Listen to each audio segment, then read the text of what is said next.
up the champagne, pop. It's my house, come on, turn it up. Welcome to another edition of Wings Weekly. Jay Kleinknecht here along with head coach Scott Langer. And coach, things rolling along nicely for the Aberdeen Wings right now. 5 straight wins. You sweep the Austin Bruins there in Riverside Arena in Austin.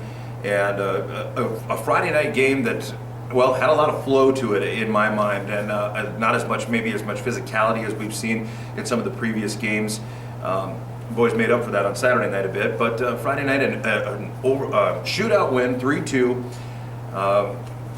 Everybody, doing their part. Nate Burke gets his second as an Aberdeen Wing. Carson Dimoff scores his 11th of the season, and then the shootout, Andy Carroll scores, and Joey Strada gets the game winner in Friday night's matchup. What were your thoughts on Friday night's matchup? What did you like? What the guys were doing, and what's working well? Well, I thought it was a game that both teams were kind of, playing to not to get scored on. Mm-hmm. Certainly weren't up and down, exchanging chances like we have in the past with Austin. I really liked the way our guys clamped down. I mean, we only gave up, I think, 21 shots in the game. Forbes gave us an opportunity to win it, especially down the stretch. He just was solid. And we had timely scoring, the goal by Dimoff was obviously huge. I just liked the way our guys stayed at it, and then, we fell behind there in the shootout, but found a way, just to stay at it, and Joey Strada finds a way to win it with his last attempt, and you got to like that, especially on night one on the road in someone else's building. Yeah, without a doubt. Joey Strada always kind of impresses me how patient he is on the shootout. It really takes time to pick his shot and doesn't feel pressured and rushed, it seems. He's been had some pretty good success at the shootout. And of course, you talked about the shots on goal and the chances that are being limited. I've remarked a handful of times over the last few games about the number of shots that are being blocked that aren't getting through to Forbes. Is that something you guys work on a regular basis in practice? I know it's a statistic that generally is kept, and you want to see blocked and tipped shots and stuff, don't you? Oh, for sure. I mean, it's certainly something we've instilled in our identity. We're about eliminating chances against us in any way we can do it, and the sacrifice that it takes. And early on in the year, that was part of our issue, is really understanding as a team what it takes to win a hockey game. And in this division and in this league, you have to block shots and you have to eliminate chances, because especially in our division, the speed of the game, how quick teams transition and get on top of you. So and taking that stress off your goaltending is certainly important. So for sure, it's a part of our identity, and that's not going to go away. Yeah, kind of that lunch pail mentality that being able to take one for the team, if you will, so sacrificing your body in some cases, but again, it's that whole team mentality, and we'll get to that in just a little bit here. Saturday night, a 5-2 win, a game where Kevin Fitzgerald scored his 19th, Gage Mackey his 10th, Joey Strada a power play goal that was his 9th of the season, and Riley Murphy gets an empty netter along with Colton Fletcher. So the boys come through in a big way on Saturday night, 5-2, a game that really kind of felt like, once it got to a certain point, maybe right around the beginning of the third period, it just felt like Austin kind of lost a lot of confidence, and you could see them kind of starting to struggle a little bit. And I talked with one of their officials, or the Bruins officials, and he mentioned that they haven't had to come from behind a whole lot. And even though I found that interesting, because they were right behind the Wings as far as comebacks in the after the second period being down, but he had mentioned that in the third period, once they got down, they hadn't come back much in the third, that is. And you can almost kind of see it. And I think that there was a handful of Wing supporters that were in the building, a lot of parents and stuff cheering things on. The bells were ringing, cowbells ringing for the Wings, and it just sort of felt like the momentum really started to roll right about the start of the third. And of course, 2 empty netters helped secure the deal, but a real strong win on Saturday night too.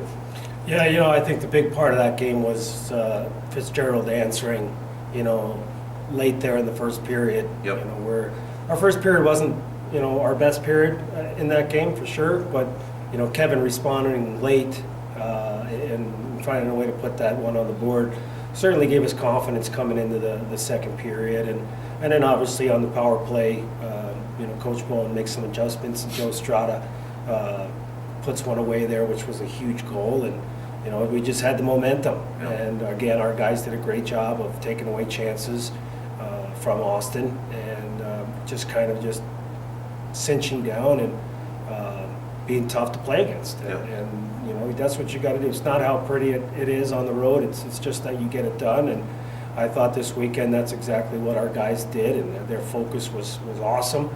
And they're about taking points right now, and I just love the position our team's in. Yeah, Forbes Leger playing very well on Saturday night as well. It should be noted. Coach, that's your third straight win on the road, and you mentioned it. They don't always have to be pretty. Sometimes they're a gritty game that you kind of have to pull from the teeth of the competitor that is playing at home. Those are tough games, and when you factor in travel and all that sort of stuff, what does it say about this team?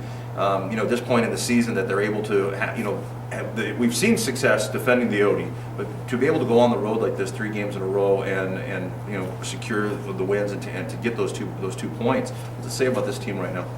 Well, they don't lack energy, they don't lack perseverance, and that's a big part of your hockey team. Like I've told people before, I've had a lot of skilled hockey teams, a lot of teams that had a lot of guys move on to college, but I haven't quite had a team like this one where they just work.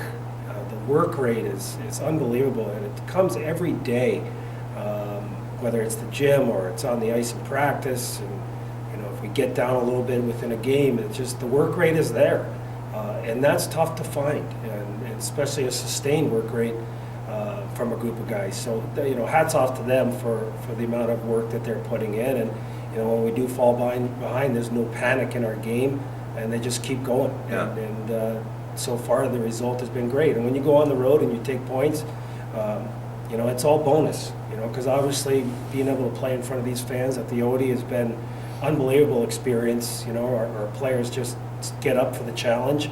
But when you can go on the road and take points, especially 3 in a row, that's big. Yeah, it definitely is. Well, and you commented on the work ethic and so on, and I think it's interesting, that and I've seen comments around town or on social media or whatever too about the comeback kids, about how these guys, when they do get down, there is no defeat. You don't see it in their eyes and in their mannerisms. They know that they're in every single game until the very final horn sounds.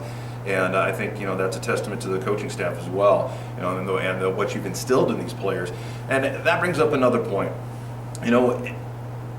Process. They're buying in, it seems like, and it really seems like these guys are all invested in the direction that this team is going. And again, that's a testament to the coaching staff too. But do you think that's a fair assessment, that these guys are really gelling right now and coming together as a team?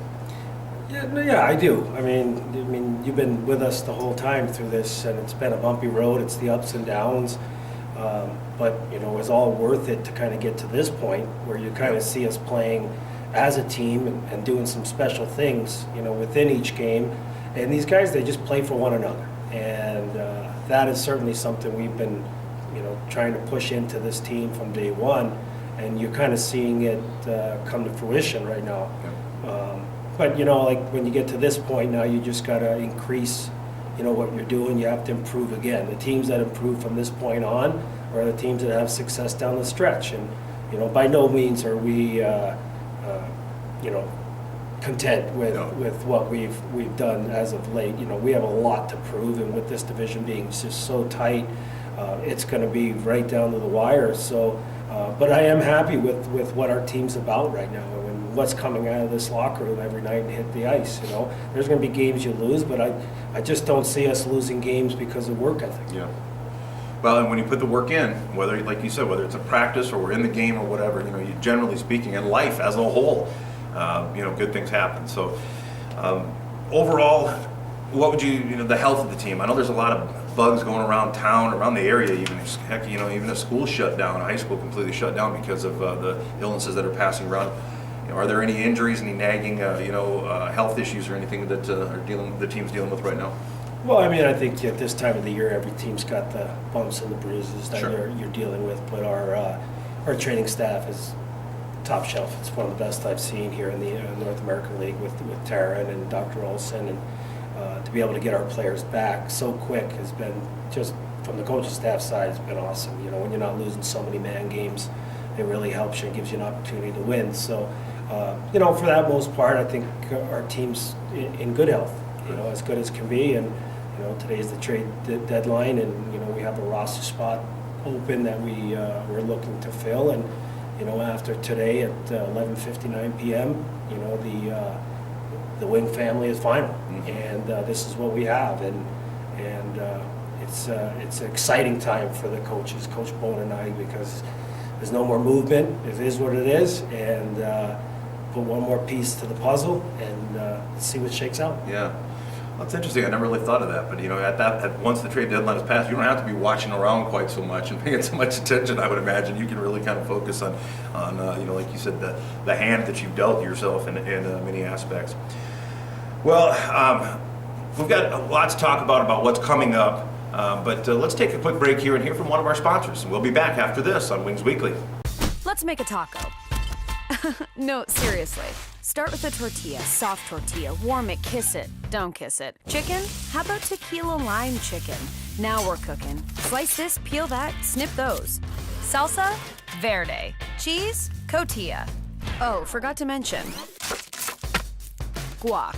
That's better. See, anyone can make a taco, but we're not anyone. We're Qdoba, and these are knockout tacos. Qdoba Mexican Eats. Choose flavor. Welcome back to Wings Weekly. Jay Klein-Connect here along with head coach Scott Langer. And Coach, we know, again, we kind of talked about what was, you know, again, 3 straight road wins and a sweep of the Austin Bruins.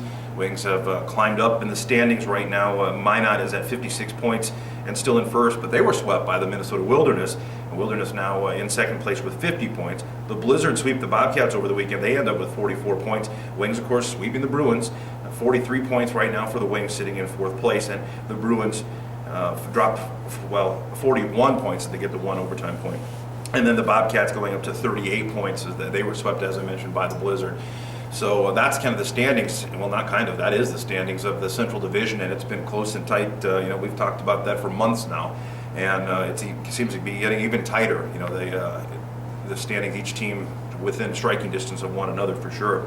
But a team that is coming up this Friday and Saturday at the ODI Center is a team that's out of division and is playing pretty darn well. The Minnesota Magicians right now 24-14-2-2 in their 42 games played.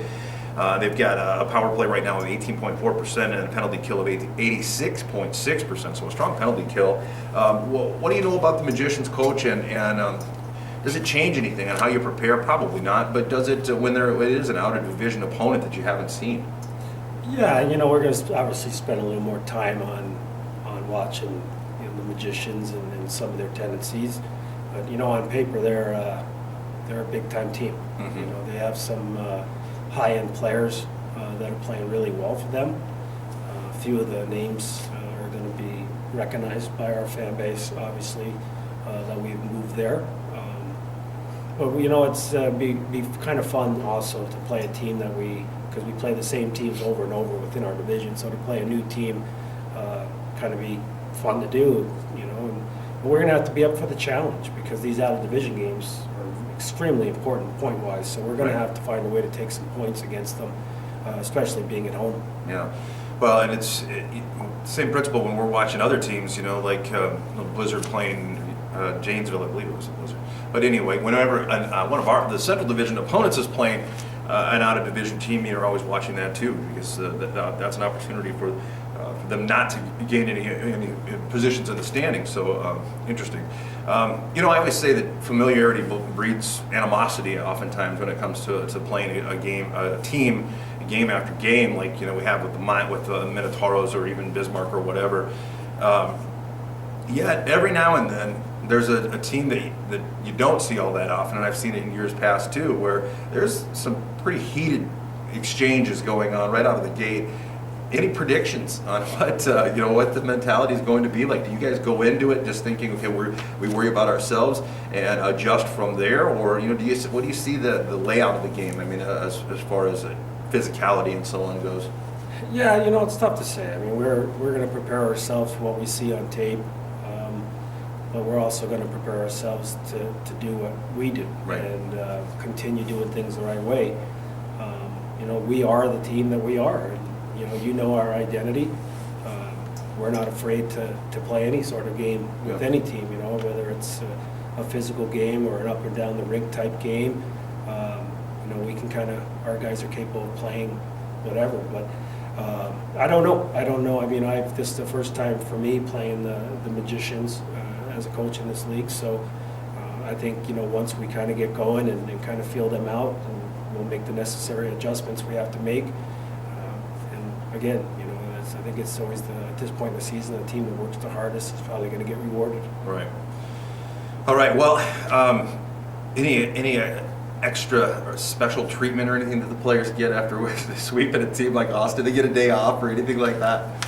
Well, I mean, we've been taking our Mondays off anyway. I just think it's important to maintain our bodies at this point of the year, and then just try to take a day to recoup. And usually the first day back doesn't really do it for you that Sunday. So, they come in, they get a good workout in, and we don't hit the ice. So I'm sure that there'll be some treats for them by our fans, because our fans are pretty good to the boys. So, but you know what? It's just the focus is on the Magicians and who's up next. Absolutely. All right, well, folks, you heard it. The Minnesota Magicians come to town to take on the Wings here at the ODI Center February 10th. It's I Hate Winter Night, and corporate sponsors Harms Oil and the always popular Skate with the Wings after the game. So bring your skates out and take a few turns around the Odi with the Wings. And even if you don't bring your skates, many times you see people out in their shoes, whatever, taking pictures, getting autographs, whatever. Skate with the Wings on February 10th. Against the Minnesota Magicians, and then February 11th, again against the Minnesota Magicians. It's date night. Buy one ticket at regular price at the door and get your second one of equal value for $2 off. Corporate sponsor is Vera for Friday night, the 11th. I'd be remiss in not mentioning the Bismarck Bobcats are coming to town February 17th and 18th here at the ODI Center.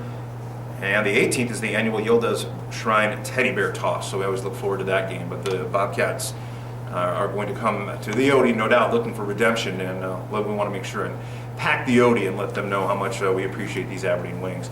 7:15 puck drop both nights, coming up Friday and Saturday. If you're unable to make it, you can tune in to 94.1 The Rock, hubcityradio.com, or on hockeytv.com. That will wrap up this week's Wings Weekly.